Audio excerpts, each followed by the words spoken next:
He's been a weirdo from the start. It's about time people stop putting him on some sort of high moral pedestal.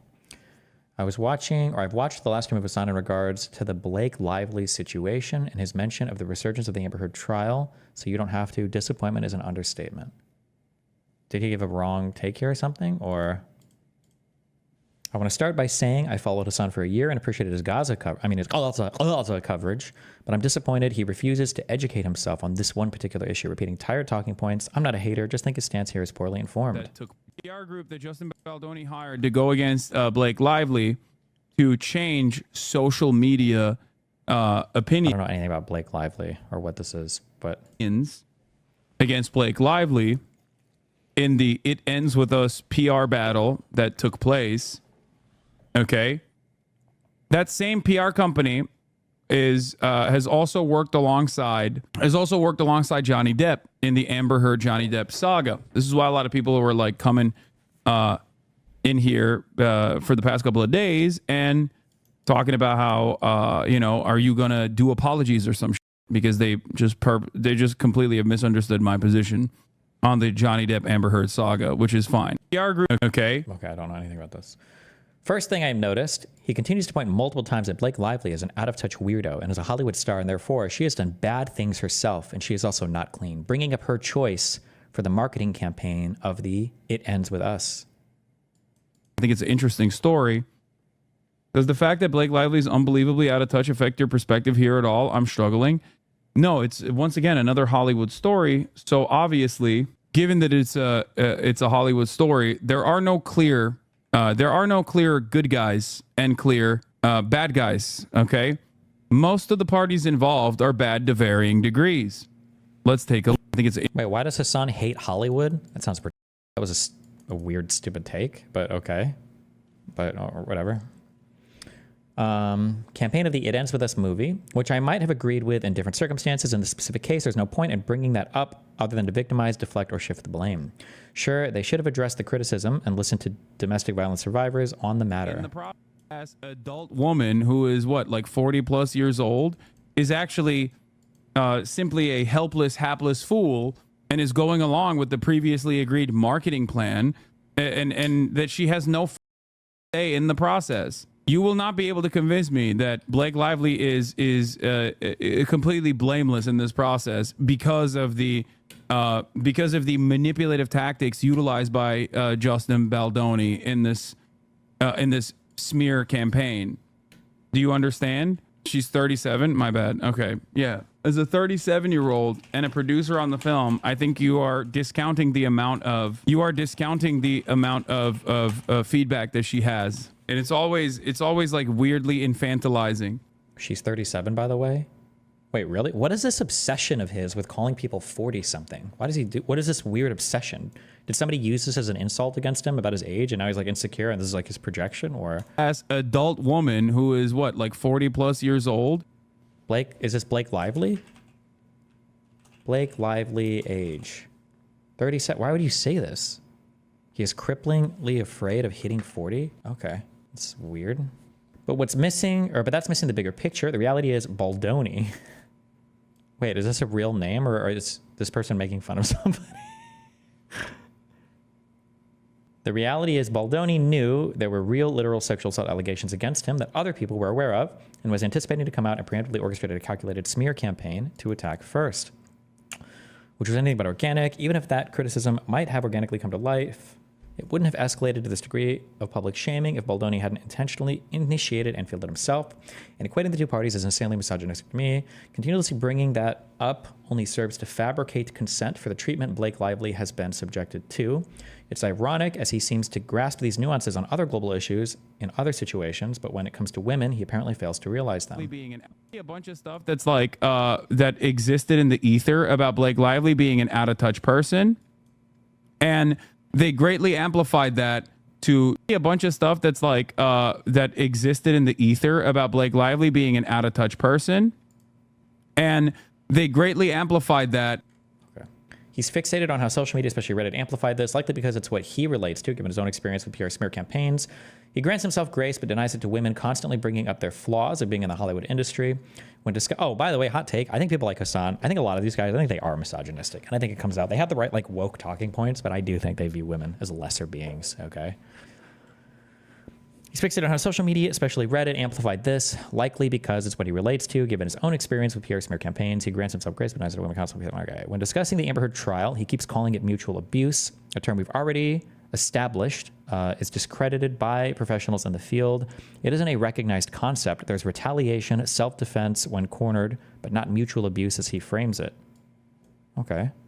The PR campaign made a situation where normally you would look at abuse. When somebody says that it's been discredited by professionals in the field, what does that mean? I fully believe that relationships can be mutually abusive. I also believe, though, that there are some people that wield the term mutual abuse to crazy make or discredit the other side.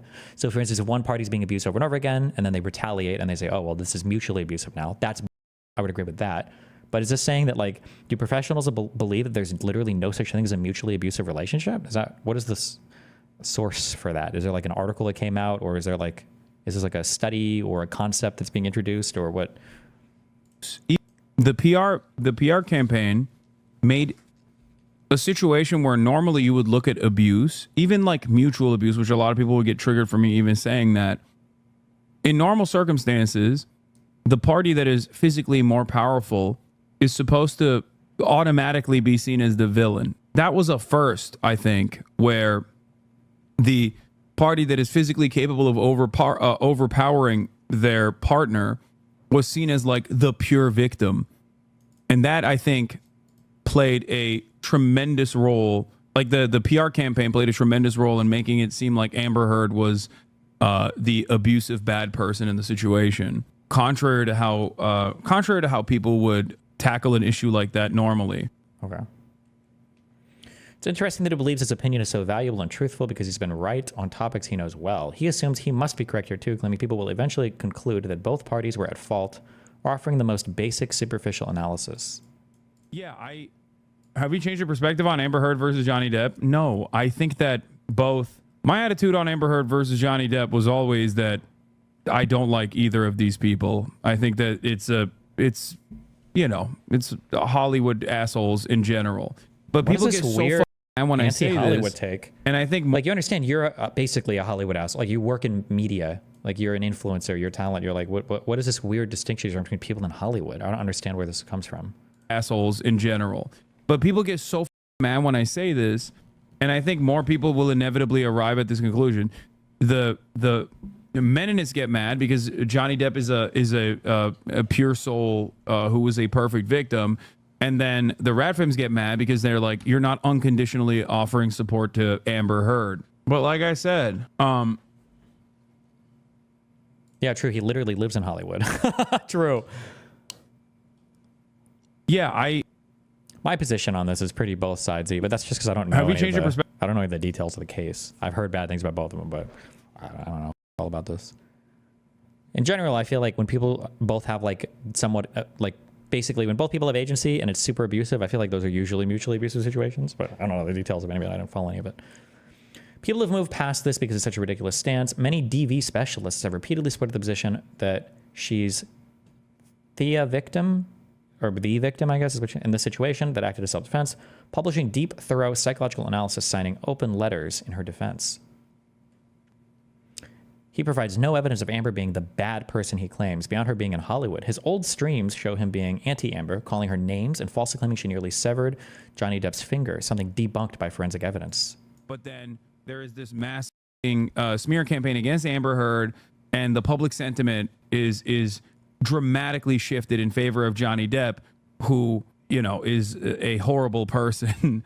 So it was crazy how like black and white that situation was presented to the public. And I think that it was, once again, a targeted, deliberate, concerted effort to vilify Amber Heard, or even use like some of the instances where like Amber Heard wasn't exactly a great person either. Right. So the more you have like an imperfect victim, the easier it is to vilify the person. And I think it's and basically that's what happened with the bro. His finger got almost cut off by Amber. What the fuck are you talking about? Yeah, have you changed? But then, Well, did he actually agree with that, or was he about to say something different? I'm guessing she wouldn't disingenuously clip that so much, right? But he doesn't question at all how much of these opinions he holds is simply the result of a smear campaign and not actually the truth. All the things he brought up have been debunked. In fact, Amber has been pretty progressive in support of multiple causes than others. It's clear to me that he has not read past the very beginning of the trial, especially when the appeal and the unsealed documents became public. Otherwise, he'd realize how wrong he's been all along. He also criticizes those who challenge his opinion by equating feminist voices with incels, which is absurd for a man on the left. How do you compare people on your side to literal Nazis? Damn, this woman is super left. Incels are literal Nazis? He even called them swerfs, a label irrelevant to the discussion. like, right-wing heads say that about me probably, when in fact most of the rad femmes online f***ing despise me and think I'm like the worst man, the worst version of misogynistic man, because I'll sometimes say things like, well, I don't really know about Blake Lively, you know? It seems like she is a little out of touch. And then people will get very mad about that. They'll be like, oh, dude, you're a piece of shit. Many of those rad femmes are also swerfs in general. Sex work, exclusionary, radical, feminine. This makes me think, oh, he did the thing. Isn't he the guy who, oh my God, I think, didn't he do that to Nicholas Diorio right after listening to Nick say that Hasan does this? Does anybody remember what I'm talking about? This makes me think he brought it up just to demonize radical feminists, which is baffling because they don't hate sex workers. They hate sex work and want better for those in it. I'm so over the demonization of radical feminism for opposing the porn industry. Hasan admits he has misogynistic blind spots, which are obvious by now, saying that he works against it when in this situation, he is taking the comfortable misogynist position that align with society. Comes off as tone deaf. Not all criticism is hateful. He's genuinely wrong here. Rad femme accounts online, they say I'm like the grossest misogynist pig of all time. And I think part of that is because, yeah, of course, as a guy, I do have some misogynistic tendencies every now and then. What the kind of pander statement is this? What? As a white guy, yeah, sometimes I just, I'm racist every now and then. It happens. It's just an ordinary part of, the day-to-day experience of being white. How can you not hate people every now and then, right? Look at all the extra vocab they have access to. Some misogynistic tendencies every now and then, and I actively try to work against it to the best of my ability. But sometimes I f up and say shit. But I don't know. I still find it. They just dropped the whole you went to a brothel and that's the only thing they run with. That someone sticks. Yeah, well, that too. Many, like Meduson, covered this case extensively, and you can consult them to correct your stance. Since no one is invested in redeeming Amber Heard, no thorough investigation is happening. But if you care about the truth, don't wait for it to become trendy. Seek it yourself. And then always a GoFundMe to cap it off. I appreciate that, Destiny. All right, bye. Remember to hit that like and subscribe, and don't forget the notification bell so that my videos show up right in your feed.